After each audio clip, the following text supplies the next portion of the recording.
বাংলাদেশ ও পশ্চিমবঙ্গ এক নয় জানিয়ে মুখ্যমন্ত্রী মমতা বন্দ্যোপাধ্যায় পদত্যাগের বিষয় নাকচ করে দিয়েছেন। তিনি বলেন, এটা বাংলাদেশের শেখ হাসিনা নয় যে আন্দোলনের মুখে পদত্যাগ করতে হবে।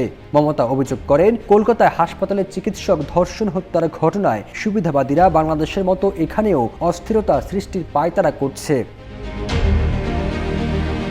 মমতা আরও বলেন, আমরা বাংলাদেশকে সম্মান জানাই, আমরা তাদের ভাষাকে সম্মান জানাই, কিন্তু এই অঞ্চল বাংলাদেশের মতো হবে না।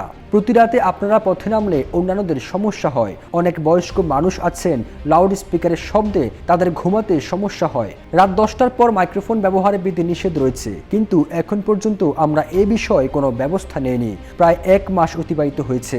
আমি অনুরোধ করছি, আপনারা দুর্গাপূজার উৎসবে যোগ দিন। পশ্চিমবঙ্গের আরজিকর হাসপাতালে চিকিৎসক ধর্ষণ হত্যার ঘটনার পর সর্বস্তরের মানুষ বিক্ষোভ দেখাচ্ছে।